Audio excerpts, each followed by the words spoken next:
On this week's episode, we are going to talk about the UK recession. We are officially, and I'm putting quotation marks because it's a technical recession, which we'll explain in this episode, in a recession. Now, for a lot of people, you might be very scared about this, but do not fear. On this week's episode, we will break down what it means, a recession. We will let you know and make you understand the impact of a recession and equipped you with knowledge, tools to navigate this economic storm. But before we get started, I'd just like to start with a disclaimer.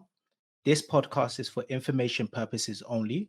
Matters discussed are not intended to provide and should not be relied on for investment, accounting, legal, tax, or financial recommendations.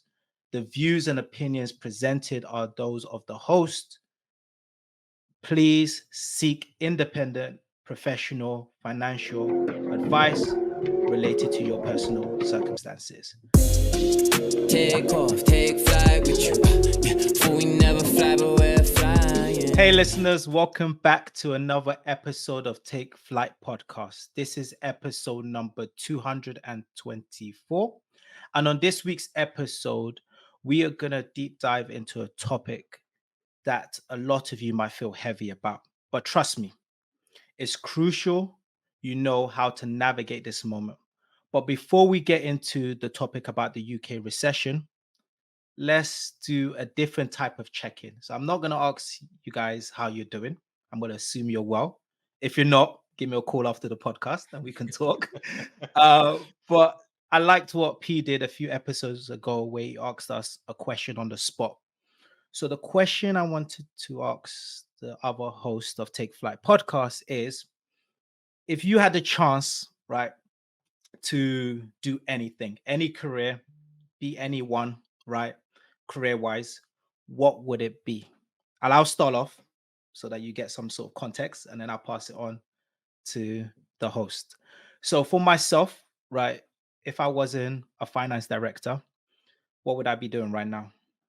No, I'm playing. I've already thought about this because it was my question. But I would be a sports coach.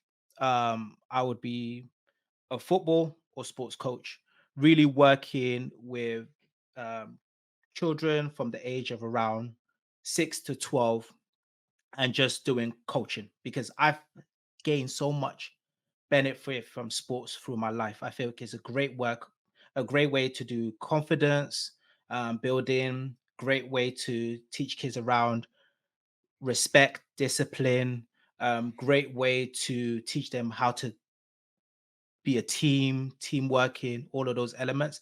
And if I look back at my life and all the different jobs and moments where I've been the happiest and felt the most in my purpose, I would say it would be some level of sports coach, predominantly around football, because, for people that know me, I could have made it if it wasn't for my knee here and there. But yeah, it will be a sports coach focusing on working with kids, really to develop them, build their confidence, and give back in the community. Right. So that's my side. I'm gonna pass it on to Shuwa. Um, if you could have any career, do anything, what would it be? I was really banking on you to not pick on me, Ollie, because I've just noticed the trend, guys. Whenever we do these unexpected round robins, I'm always the first one to be picked. So just a trend that I'm noticing. But Ollie, great question. I think this actually builds very nicely on our last group episode where Pabilo asked us also a fantastic question. So in case the listeners missed that episode, I would highly recommend to go back to that and check it out. I think with this question, if I had to play in a different arena than the one that I'm in now, the first one that came to mind was something in education. I've seen firsthand the benefit that a good education combined with strong parenting has had on my life in terms of impact, outlook, and ambition. And I think if there was a way to systemize that, whether it's through a academy or whether it's through multiple schools in a trust and a leadership role, I think something in education where you can heighten the ambitions of the pupils involved would be something that I would definitely be interested to pursue. I think the other area that has come to mind, and I know I'm avoiding your specific answer that you were looking for because you were thinking about roles, etc. I'm probably thinking more about areas, would be something in healthcare, because even though it's an arena that I am within healthcare, I think the reason why I would double down in that area is because I think healthcare is something that if you have the foundations in place from a young age, then it can lead to a healthier, longer, better life over the long run. And I think that leads to great economic opportunities later on. So I think those are the two areas I would be I'm playing gonna in. not let you off the hook. In terms Can of I healthcare, just are you saying you want to be a doctor, or you say you want to be like? Give us a little bit more flavor there I on would, the. I would, I would like to be a role. I would like to be in a role in healthcare where I could impact millions of people. Okay, still on the can I, fence, but can I I'll let just you go. can I just say these answers are very safe. Exactly. They're just very safe, including yours, Olu. Mine's not safe. Mine's the truth. What are you gonna say, Magic But I Mike? think, but yeah, No, exactly. no. What do you want to? What you want to be, P? Daniel, why don't you go? Daniel, why don't you No, go no, next? no. Because I think Pete, the way No. the We need way to that hear you what yours loaded is, it P. up, you have to take the next. You have to Pete, go, Pete you wants have to be go the next Sergio Ramos going to music Yeah, I career. lied. I At the just, age of I just, 34. what I He feel seems with the a- answers that I feel with the answers that Shaw and Olu have given, they have given the next best thing that they would do in their current career. So I feel they haven't expanded, Okay, let me go then. Let me go. right, and they haven't dreamt. So I just personally go myself because there's a number of different ways that you can. Let's guess a There's a footballer. number of different ways. Excuse me, listeners. I'm just actually reading the private chat that we have, and Joel has typed in something which I'm unable to share. And so yeah, I expected to hear things like I would want to be the president of the prime minister of the country, or the president I don't have that of aspiration. you don't have that aspiration. Interesting. No. Or at least from you, Distress. I thought maybe Can I? something sports related. So for myself, I'll just quickly go out there without thinking too hard because I think there's a number of different roles. I would love to be an undefeated world champion boxer who is just an expert mastery in his space. Has been doing it since the age of 5 and has been able to achieve the heights of heights in the space. And I've inspired millions of people around the world. And that would be a great career that I would love to do, something totally different than what I'm doing.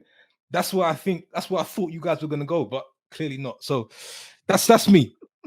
Cool. Boxing or NBA, but something in that space, but undefeated. Which weight class? Heavyweight or what weight? Now you see me light heavyweight. You see, light heavy. Cool. That's a good one. Daniel. I think if I weighed myself just based on the cut No, and you- everything, I think I'll be heavyweight. No, I I don't think you so. would. I think it's Cruiserweight. 90 kgs. No, I think I'll be. Is it 90? Yeah, 90. I'm just Don't under. think you'd be heavyweight. Oh, yeah, Daniel. So can you repeat the question because I've kind of forgotten it. I think. What would you? Stay on what- track. Stay on track. I feel like If you've got you- distracted. if you could pick For a the sake career, of- what career would it be? yeah, I got distracted. For the sake of time, I want to be the first black man on the moon. That's an answer. That's exactly what I was Nah. expecting to hear. No, I'm Something. joking. I'm joking. I've got Oh. no fascination with space. I was if like, for what purpose? if I could pick another career, I think I've shared this on the podcast before. I'd like to be in the field of medicine, a medical doctor. My area of focus would be cardiology. I've always been fascinated by the anatomy and also, but particularly the heart as an organ, and that's been my interest is even till today. So Daniel, can I without ask- kind of making up, yeah, compete. Can I ask you a question? When was the Sure. last time you read a book or you read any research papers around that particular field? About 2-3 weeks ago. Don't lie. No, I'm being serious. I'm being serious. Like to the point I've of known you for how many years? No, And this is the 15. first time I'm hearing it. This is your deep It's passion. not the first time he's mentioned it. No, He's it's not, mentioned I've actually mentioned it before, even to the point of what Melissa was trying to encourage me to go and do GMAT and to study to become like a doctor. And I said, it's part of the not right now probably isn't the best time to take a huge hit in income with a child, etc. Now is probably not the right time to do it. So I've kind of decided I wouldn't go down that route. But I had a conversation with Melissa's midwife at the time, and she was really encouraging me to do so. I was like, no, it's really, that time was really past. But yeah, that's that. You man Great. can't learn how to get me. Right, Mike Tyson. Yeah, I I think think for the I listeners, don't. in case you weren't able to see what Pavila just did, he was just doing some mimicking some boxing movements. But as we all know, his knees aren't what they used to be, so he's done all of this sitting down. So anyway, back to you, Ollie. Thank you. I hope the listeners have enjoyed that introduction and got to know the hosts a little bit better. But let's get back to the podcast. So, just to give the listeners a background on recession, let's first explain what is a recession. So, a recession happens when an economy shrinks for 2 quarters in a row. So, you've got something called GDP. So, if you have 2 quarters of negative GDP, you are technically in a recession. Now, GDP stands for gross domestic products. So the way to think about that is basically looking at adding up your goods and services provided in the country. So for this purpose, we're talking about the UK. Now, signs of if you are in a recession typically are rising unemployment. You see decreases in business activities and then falling wages or investment in that particular economy.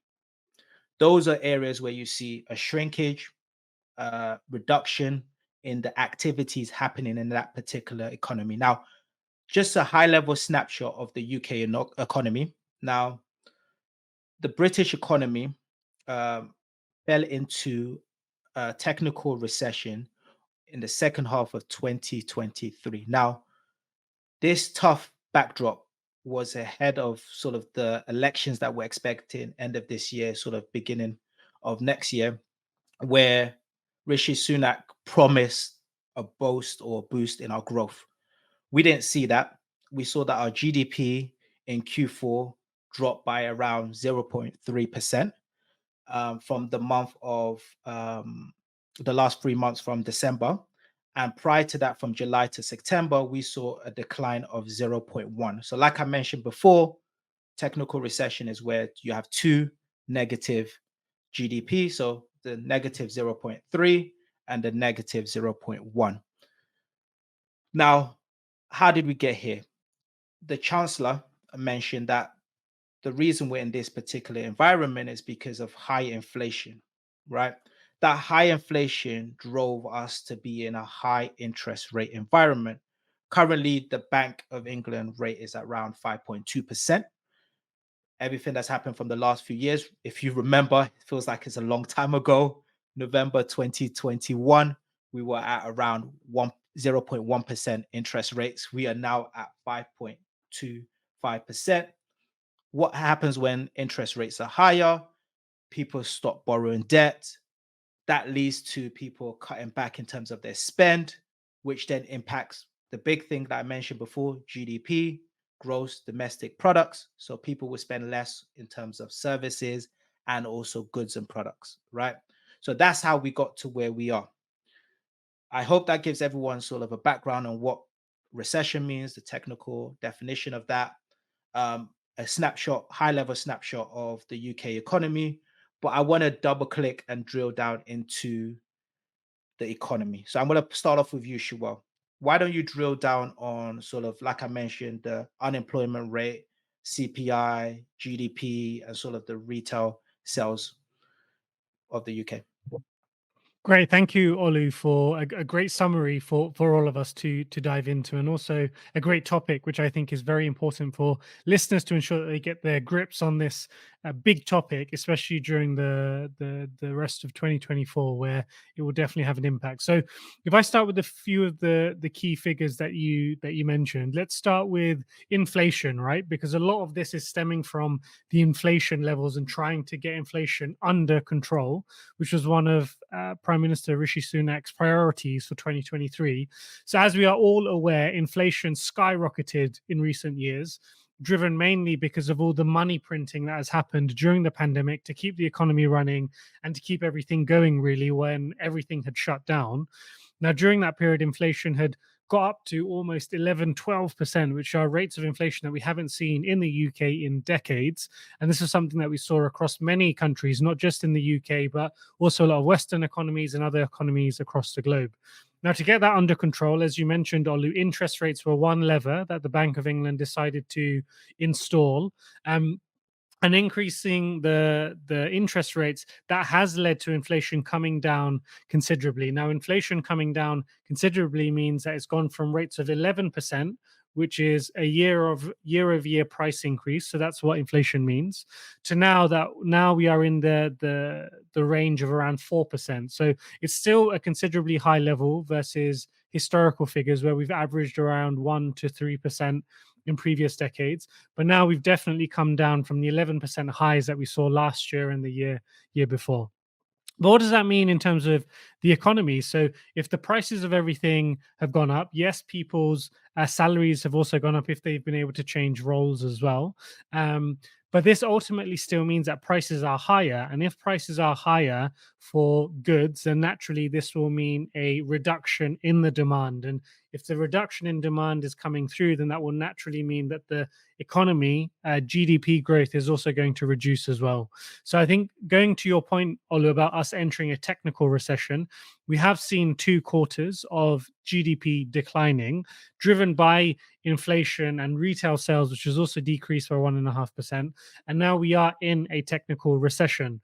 But one variable that I would end on for everyone to be aware of is in a technical recession, as Olu has mentioned already very clearly in his introduction, you would also expect to see the unemployment rate start to come up. But actually, at the moment, based on the latest data, the unemployment rate in our economy is around 3.8%. Now, this was almost above 5% during the pandemic, where employers had to cut back, jobs were cut because no one really knew what was going to happen in the pandemic. But now it has stabilized around the 3.84% range. And whenever we've been in a recession in the past, to try and control inflation, as already mentioned, to try and manage the recession environment that businesses become into, then they do start to reduce the number of employees, which will increase the unemployment rate. So at the moment, a 3.8% unemployment rate is quite low. And just based on previous recessions, that probably needs to increase to ensure that the economy balances back to where it should be to get back into growth. So those are some of the variables that I wanted to talk about. The inflation that we hopefully have under control, the unemployment rate, which is at a low rate, but definitely needs to increase. And then overall, the impact this has had on GDP, which we have seen in Q3 and Q4 last year, actually reverse and decline in size rather than grow. Thanks, Joel. Like you mentioned, right, the jobless rate is still very low, which even though we are in a recession, right, technical recession, is something we should be happy about. So it feels like people are probably holding cash versus a situation where we've seen historically in other recessions, where it's because businesses are laying off people and now those people have less money to spend because they're basically worrying about the critical fixed fixed costs like rent, etc., versus spending on the new Apple Vision goggles or other products, which will impact GDP. But what I find kind of strange, and I'll probably move it over to Daniel, is the UK is in a recession, but other countries such as the US are not. I have some currencies in dollars, right? And I've seen that the pound is starting to get weaker against the dollar and the euros. What can the Bank of England do? Is it all the Bank of England's fault? Because like I mentioned before, the reason we're here is because interest rates are higher, people are not spending. So yeah, talk to me about the Bank of England and also the comparison between why we are in a recession and other countries are not in a recession yet. Well, firstly, I don't think the Bank of England really care about whether we enter a recession or not. What they're trying to do is curb inflation. And how they're going to curb inflation, as we've mentioned so many times on this podcast, is through higher interest rates. So that's what the Bank of England will continue to do to tackle inflation, is to increase interest rates. Because, of course, ultimately, higher interest rates helps to slow down price rises. That's because the higher interest rate will reduce how much is spent across the UK. We've already gone into GDP and how that affects the economy and what that measures. But when you look at sort of recession compared to the UK versus other countries and its peers, I was looking at the top 10 economies in the G10, so the G10 currencies, the top 10 countries in that. Of course, the US being number one, number two being Japan, and third being the UK. And on the same day that the recession was announced in the UK, the second largest G10 economy, Japan, also announced that they were in a recession. And the reason is Japan's economy has contracted. Well, Japan's recession is linked to its contraction and the shrinking population. So in 2022, the nation's population declined by 800,000, marking the 14th consecutive year of contraction. And that limits the country's ability to grow because it means fewer people make and consume fewer things. We will naturally compare the UK to the US for many, many reasons. The US being the biggest economy, and the UK seem to think that we're, siblings of the US. To some degree, we could be, but maybe distant relatives, especially when you think about the way each of us live in the respective countries. And the question that we can easily pose and ask is, could the US, the world's largest economy, be next? And far from it, some may say. And that's because the state of the US economy right now is the polar opposite. So what we've seen in the UK and Japan, the polar opposite has occurred in the US. So in the past 2 quarters, the nation's economy experienced a much higher than expected GDP growth. And that's due in large part to its robust consumer spending that has been taking place. The US economy has an edge over most advanced economies thanks to its $5 trillion that in the pandemic stimulus money, which continues to help bolster household finances. Another advantage is being less dependent on Russian energy, making it less vulnerable than many other countries in the surge in natural gas prices that followed in the full-scale invasion of Ukraine in February 2 years ago. So ultimately, will there be a recession in 2024? And the US economy could be in a recession right now, but without Americans actually knowing it. That's because the economy isn't broadly and officially considered to be in a recession until a relatively unknown group of 8 economists say so. So that's a key difference between the US and the UK. And that group, known as the Business Cycle Dating Committee at the National Bureau of Economic Research, judges the onset of a recession retroactively based upon a significant decline in economic activity that is spread across the economy and lasts more than a few months. So there's no fixed rule about what that involves, but it could include factors like a spike in the unemployment rate, and we will know that they have job reports in the US every week, falling income, a major drop in spending, or a negative economic growth rate. But importantly, 2 consecutive negative quarters of GDP don't always qualify as a recession. The US experienced that actually in 2022, and the NBER committee didn't actually announce a recession. So whether they enter one this year, it's kind of up to these. So they're changing the goalpost. You could argue that. Yeah, you could argue that. But even just to end on the fact that the UK announced last week that we're technically in a recession or in a technical recession, it doesn't really change our behavior. I think the fact that they announce it changes people's behavior as opposed to anything else. Because if we're in a recession and we could have been in one last year, no one knew until someone comes out and says it. No one actually changes the way they act or their relation to money. I like that. And we were actually asked the question of, at the end, if you guys felt like we were in a recession in 2023. And then for the listeners, what are some of the things you would do based on this new information? But before we get there, I want to get P's opinion and views on, we've obviously talked about the bank side. There's another stakeholder in this whole scenario. It's the government, right? If you guys remember our friend Kwasi, the last time there was a massive budget, I remember how afraid I was after that budget. Everything just felt like it was falling down and crashing. So we've obviously got Jeremy Hunt as the Chancellor, and we've actually got a UK budget scheduled for the 6th of March. Also, like I mentioned before, we've got a UK general election that's going to be held before the 28th of January 2025. So we obviously know during election, the government needs to show a good economy, right? That's a reality that we're in. So, P, why don't you talk about what your expectation is from the UK budget and also what the government's going to do coming up to the general election? So I think this is actually going to be a very tough pitch for any government in this upcoming election. And when I was looking into this and just sort of reading the different reports and just trying to understand, I mean, we can go into whether we're surprised about the UK's current economic state later. But I, for one, am very, very concerned at the next couple of years within this UK economy. And there's actually a very neat statistic that showed 15 years prior to 2007, the British productivity was at a rate of 27%. From 2007 onwards, that's dropped to 1.5%. So we have been staggering for the last 10 to 15 years. That's a fact. We have, little to no growth in living standards, low economic growth, and also low productivity growth.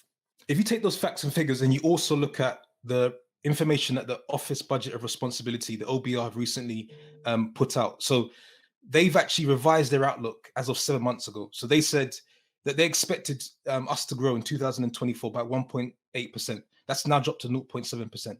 In 2025, they said 2.5%. That's dropped to 1.4%. And in 2026, they predicted a 2.1% growth, dropped down to 1.9%. So this comes into the point around it becomes very, very difficult for any government to pitch, a case of growth, which is obviously going to be the focus point for the upcoming election.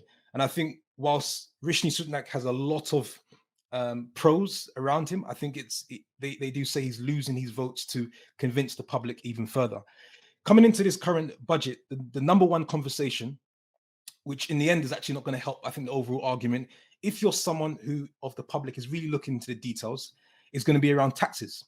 If you look, Daniel's spoken about the US and other countries, and one of the ways to stimulate in the economy is to cut taxes or to make adjustment in taxes, because then people can earn more, then you can actually attract levels of investment, and that can actually be a way to boost the economy. It's also something that they can actually control. So the conversation from Hunt is going to be about cutting taxes. So on face value, he says that the first cut from a personal tax standpoint is going to be national insurance. And we're going to, by making a cut there, we're going to actually gain sort of £9 billion. But then we can't forget that the increase in tax that they decided on last year, which actually resulted in 45 billion in increase. So the 9 billion is just offset against the 45 billion. So you're still over negative. If you then look at it from a business standpoint, the net positive will be around 11 billion. But then going from a 19% corporation tax to 25% actually created 18 billion in increase. So in summary, whilst there is like a net positive 20 billion tax cut that they are giving, they've actually taken 85 billion, which leaves a net of 65 billion over, like, say, between 2019 and 2028.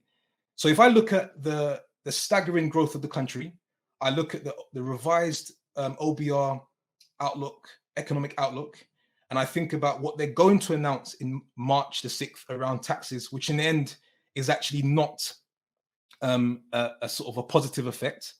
And in the last compounding effect, which actually is around public spending has actually dropped by 19 billion. And I don't see a plan, or have heard a plan yet, to actually inject further capital into the public spending sector over the coming years. I go back to the point around this is going to be a very, very difficult pitch for any government coming around general election. And personally, I'm very concerned at how we are, going to grow the economy, or ideas to grow the economy moving forward. So that's sort of just a flavor as to, I think, what's coming. But you got to read between the lines, and you got to really look at the facts and figures in terms of what's announced, but what it actually means. That's interesting, because I guess you and Daniel, and it'll be good to hear this, is you guys are going at it from two different sides. So there's a battle between the Bank of England and the government, because the government, quote unquote, is trying to stimulate the economy by leaving more money in our hands so that we can spend, right? As you perfectly articulated, let's understand that the net savings over 2 years or whatever, they still have taken more in terms of tax. Mm-hmm. But then that, in my mind, would drive inflation, though, because by leaving more money with us, wouldn't that then drive more inflation? Where, Daniel, your side, that's not what you want. So will you So now increase the interest rates so it feels like two different masters that have two different objectives. well, figuratively speaking, I'm holding the Bank of Interest microphone. And it's funny, everything P said, because the UK government often has amnesia, meaning it likes to do things forgetting what it's done in the past. Yeah. And when you think about what I'm going to come to one of my favorite quotes from House of Cards when I used to watch it before I stopped. But when you think about what Andrew Bailey, the Bank of England governor, said in, I think, autumn last year, he said companies need to stop increasing the wages of their workers. They need to stop salary increases because this is actually hurting the economy. Whilst I didn't actually agree with him because the way that the cost of living and the cost of goods were rapidly increasing, it made everyone worse off, even so that the salary increases weren't even in line with inflation. But I didn't agree with him then, and I still don't kind of agree with him. But what I'm going to come on to is the government.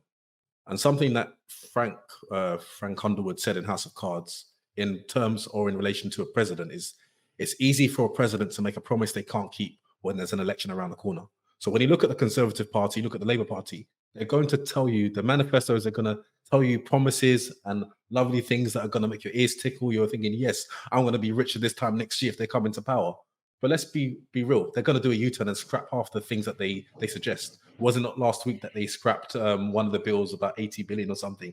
So let's not be real. Let's be real. The UK government don't really know what they're doing. They're trying to make promises they can't keep, not understanding how it's going to impact the economy because they want to remain in power. That's what I'll say. I think, yeah, we've reached the point at which I was actually sitting there thinking, what are the real solutions? And I actually concluded that it's going to take everyday people like us to hold on dearly to the British dream, whatever that means to you, and to have a level of confidence, to have a high level of confidence going through the next couple of years, because you can't all of a sudden just build a strong export business and start generating GDP that way. Tax cuts is not a benefit to us.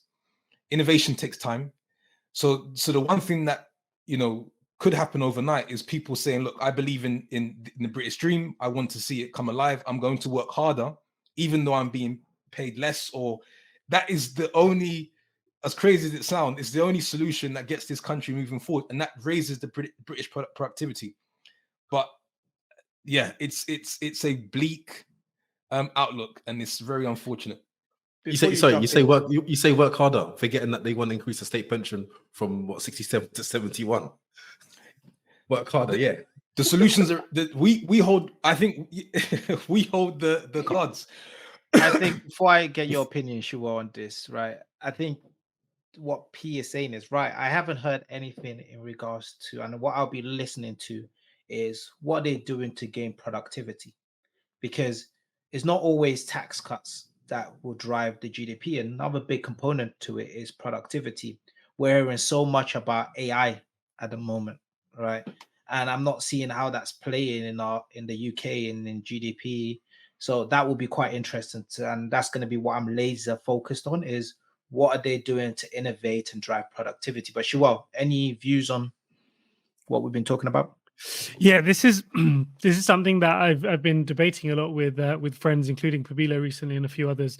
It's one of those difficult situations, because if you look at the US, because we've referenced it multiple times, as Daniel's also said, the UK is sometimes regarded as a younger sibling of America.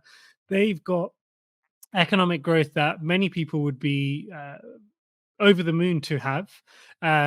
They've got inflation relatively under control, but then still the incumbent government in that particular country is regarded in a very negative way, because despite the fact that the economy is growing and all these variables are going up and to the right, as we've said in the podcast many times, people still feel like they're worse off because of inflation, because of the cost of everything going up, because of immigration and a few other topics. So I think it's one of those difficult things where before I thought economic growth is the engine for everything, and if that's running well, then people would be happy and things follow. But I think we can also use the US as an example that even when the overall market is growing, people are still struggling during these tough periods, and it needs other variables to be included to ensure that everyone is happy enough with the government and things are moving in the right direction. So it doesn't really provide an answer to what we're looking for, but it's just there are also there are multiple variables we need to think about in these situations.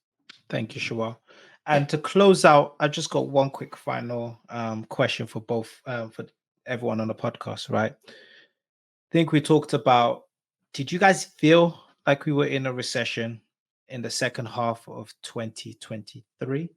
And then also, which I think will help the listeners a lot, what are you guys doing based on the news that we are in a recession? Are you doing something different in terms of your finances, in terms of your career, your personal life? Are you moving abroad? Whatever it is, uh, it'll be good for you to share. I'm going to start with yourself, P, on this topic. So, did you feel like we were in a recession end of last year? And what are you doing differently since the news has come out? So personally, I have treated the market as a recession since 2020. And although we saw an artificial growth in 2021, it was artificial. So you knew at some point it would basically drop back down. But I've always just firmly believed that once you inject as much as 500 billion into the economy, that is going to be the start of a lot of challenges to come. And it's just always felt like a recession-like type economy. You don't need, I think, data to tell you that. You can just, see. Having said that, there's always depending on where you look, there's always a bull market somewhere. So there are always certain people living a very, very high lifestyle, no matter what the economy looks like. But that's just my take on it. I think we've been in a recession for a very long time. So I've kind of viewed it from that standpoint. And the strategy has been the same. I think the strategy is it's a principle of life, which is to continue growing my personal skill set, because then I'll always put me in a position where I can generate income, which will then increase my level of confidence, would it increase my ability to trade and transact. And I think I've mentioned this, I think I've shared some content around there is the economy that we live in, but there's also the personal economy. And so people should actually look at what does it take to grow a country economy. The same factors you can apply to your own personal journey. So still the same, develop skills, which builds the confidence then enables you to trade and transact, and that gives you a growth year on year. So that's sort of my plan, and just to remain focused. Just to remain focused. Thanks, P. What about yourself, Daniel, on your side? When I think, have we been in a recession? When you think about what contributes to recession, there can be a number of things, including a sudden economic shock, excessive debt, asset bubbles, too much inflation, too much deflation, or technological change. Well, I think we've seen a number of those over the last couple of years. Last year, when it comes to sort of slightly different, but purchasing power and the cost of things, I felt a tight pinch, like that toddler kind of pinch, the one that gets you and like that really pinches you hard, because I don't like Gompi. Was that the energy? But specifically, was that around the energy prices? Was that the pinch? No, it wasn't the pinch. I felt the pinch going into the supermarket. Like, I'm not one that tends to go to the supermarket much, but I often go to get a few odd things. And I'm looking at the cost of things. I'm thinking, I remember, like, even just the kind of benchmark, Schlur used to be £1. It was never more than £1. Just a Schlur, £1. Now that's like £1.75, £2. I went down, I was looking for some crackers for my son. I saw Oreos, £1.50. That pack used to be 50p. And I used to buy them to make milkshakes when friends would come round. I'm thinking the cost of things has just gone up astronomically, that I'm thinking, I don't want to be in here to buy things. Like, it's just, I often feel for those that are struggling, and those, families that have big families and may not have much in terms of income, like how they must be doing it, or how they must be finding it. But it's just like last year, things just seem to be more expensive everywhere you go, left, right. And even things where we thought it was a seasonal increase, energy bills, fuel prices for petrol and diesel, those things have remained high. We heard that British Gas, their profits in 2022 were 72 million. In 2023, that 10x, 720. The fact that they can reduce and adjust the cost of your house fuel tariffs, they're not doing it. So I think there are many things that companies have just thought, we're getting away with it, we're going to continue to do so. But for the everyday Joe, things are becoming a lot more expensive. You try and breathe outside, that's £10 already. You leave your house, Bottle of water now £2. Wow. Can I just quickly add to that actually? So I've noticed a similar trend. And I'd probably say where I am now in my career, I'm more aware of investing and inflation and things of that nature more than ever before. So when I've actually seen these price increases in the stores, I've actually gone, oh, inflation works. And it's just so everything I tell myself and others about investing because inflation will eat away at your cash. Here's the evidence. So there's an element of, okay, it does work. Okay, good. You know, I've seen that's gone from £1 to £3. Okay, I need to keep investing my capital. So it's but yeah, I know what you mean, Daniel. It's And but for the listeners, right? And just to piggyback on that before I pass it back to Daniel, you have to invest was what P just mentioned there, right? Because if you keep your money just in cash over a certain point, due to inflation and price of everything going up, you can go to a supermarket and something that used to cost you £1 before is can't now afford it. costing you £3, right? Your pound stayed as a pound because you didn't invest it. Versus, and investing can be investing yourself, it can be investing in the stock market, it can be investing in a property, whatever. Just can't keep your money in cash to a certain point, right? You obviously need to have emergency funds, etc., etc. But I'll pass it back to you, Daniel. So Oh no, I had finished my points, but yeah, in terms of did I feel it, I just feel like just like Jeezy and what said, are you and doing Recession. differently? What are you doing differently in the second Everybody part? broke. what are you doing differently What are to you doing prepare? differently? Yeah. I Since the wouldn't news say I'm came doing out. it. I wouldn't say I'm doing. Oh, since the news came out, I'm not doing anything per se. That's drastically Okay. different. I'm continuing to invest for the long term. So, and that's one thing I'm going to continue to do. Yeah. I like that. I like Can I that. also Oh, maybe just sorry. add? And another thing I did, I actually moved my energy provider, just because I got stopped by one of those people by the supermarkets, and then we did a comparison, and ended up switching. Can I also just add actually some more serious point? One thing I have been thinking about recently is the outlook is bleak. The economy, the light at the end of the tunnel is we're still looking for it. And so one thing I have been thinking about is although whilst the focus is developing skills to then develop income confidence and transact, I have been asking myself, what happens when an individual tries to operate in a market that is not growing or hardly growing? What does that look like over a 10-year period? And which markets are growing? And what does that mean for your business interests? And I think that's a very, very, because I think to expect to achieve astronomical growth within the market, within a class or a market that's not growing, is unrealistic. So I think there's a real serious conversation that we should be having with ourselves around what does that mean. I know you've spoken about how property prices doubling every 10 years is no longer the case or The case outlook. study, Yeah. right? Mhm. And so this is something which where is the growth that you can capture? Because it may not be on UK soil as much as it was before. If it was. I can go next because I think that might partially answer that question that you have, right? I'm not gonna go to if I felt like 2023 was a recession or felt like a recession. I think I echo everything that Daniel said. But in regards to what am I doing differently, is I'm really looking at what I'm spending on and investing on, right? So I did a previous episode, I think it was 2 episodes ago, 222, where I mentioned selling my property, right? I looked at it and said, okay, this is an area that I've got a lot of, or I've got debt associated to it, right? We see interest rates have gone up. How can I move that capital and move it into another industry that I feel like is going to grow more in the next 10 years?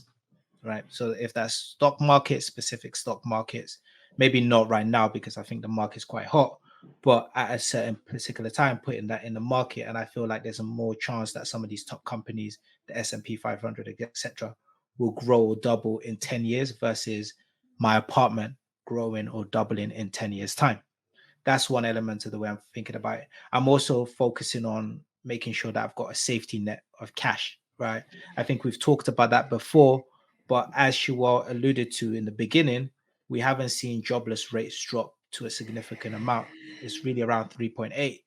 in my mind, that's sort of the last leg or last pillar to really fall. Typically in a recession, if they need to do cutbacks, there's potentially going to be a higher level of recession. You need to protect yourselves, protect your family, and ensure you've got 6 months worth of safety net to be able to weather that storm in terms of looking for jobs. I've seen people apply for jobs. I've applied for jobs previously, right? And I've seen the time period um, to Get this get secured. get it Yep. secured is a Yep. lot different from what it used to be. When I applied for my current role that I'm in, it was quick like that. If I've I'm seen that now as well. looking to move to another team, right, I'm seeing that it's now taking 3-6 months to go through that recruitment. So you need to anticipate and have a safety net to protect you during that period of time. And lastly, what you can control is reducing your reliance or your fixed cost. So what I mean about that fixed cost is how much do you pay for your rent? How much do you pay for your car payment, right? If you are spending 500, 600 pounds a month on a car payment, maybe you should consider that and say, is that the right place for my money to go? Can I get downsized on that car? If it's your gym membership, you're going to the best gym in the area, you can go to uh, um, a cheaper gym and be able to. So again, I would look at all my fixed costs or stuff that come out every single month that are not sort of variable. So variable, you're looking at by maybe like your traveling, you're going out, etc. Cost, and try to see how can I manage and reduce that, because if you do end up losing your job within this recession, which I pray none of our listeners have to go through that experience, but if you do, you're prepared in such a way that you can manage that period at a time before you secure your next job. So that's really my advice and what I'm focusing on my side. But I'm going to pass it on to Shawel to give your views. Great advice, guys, and yeah, I hope for the listeners that have made it to this part of the episode, I think this is where you can extract the most amount of value from today's discussion, because there's some real practical observations and actions. I think just on that first question, Olu, about whether I've seen the recession or not in the last 12 months, it's an interesting conversation, right? Because on one hand, every restaurant that I've been to is full, every flight that I've been on is packed. The airport, there are more people than there are seats for restaurants and everything. Taxis take forever to book. So all these factors over the last 12 months demonstrate that maybe there isn't a recession. But on the flip side, some practical examples. For our UK home, an electricity bill typically would be £300 to £400 when we first moved into the home a couple of years ago. During the winter time, at the peak of the electricity gas increases, you're looking at £1,000 a month just to run a house, a family home, just on gas and electric. And I've seen that also on the investing side, where the running costs for a HMO or a co-living development have almost doubled in some months. And just one last example is, even for our renovation work, a combination of renovation for a couple of projects would be closer to £400,000 just for the renovation. And now, if we look at latest prices, you're looking at more on the £500,000 range just for the renovation work. So it's a mix of different factors, but I think the longer we go in to this recession, as we've discussed, the definite stickiness we're seeing in the prices. The one reminder that I would have for the listeners, though, is in all of this, there's a seasonality to it and things come and go. If you look at the 70s and the 80s in the UK and the US, there was a period of high inflation, high interest rates, and it looked like the world was going to end. But we did make it through that period. And I think the questions that I've been asking myself, and this is going to your second question, Olu, about what are you doing differently or what are you thinking about differently? The questions I'm asking myself, and these are probably questions I would leave to you as a listener to assess your own situation. The area that you are playing in, is it growing or declining, irregardless of the overall economy? So the areas that I'm in are healthcare and real estate. Both of these areas are areas that will have to grow, whether that you're in decline or not. But this is a question that you need to ask. The area that you're in, is it growing or declining? The second question that I would ask you to consider is, because you're a listener of Take Flight podcast, you're probably very similar to these guys. We're going to work hard no matter which lane you're in. But where will you get the most return for your effort? Whether that's industry, geography, country, region, is something to really think about. And I think your answer to those two questions should hopefully feed the answer to this final question, which is 10 years from now, what are no regrets moves for you? So whatever way you decide, what would you say if I decide on this 10 years from now, it will be a no regrets decision? I think if you look at those different variables and you come to your answers, then it should make it clear what the next few moves should be. And these are questions that I've been able to pick up from different conversations with different people. And in this environment, you could potentially end up making it into an opportunity for you, your family, those around you. So I'll end on that. Perfect. Great way to end us off. And I hope the listeners have really gained value on a difficult topic, right? A heavy topic, can be scary, but hopefully by listening to this episode, we've helped you navigate the economic storm and the UK recession. So I'll pass it over to Daniel to close us out. Thank you for listening to episode 224 of Take Flight Podcast. We hope you found it informative, educational, and enjoyable all at the same time. Until next week, stay safe and God bless. And if you have any feedback for us, find us on Instagram at Take Flight Podcast, as well as on YouTube and TikTok. Take off, take flight with you. Yeah, for we never fly, but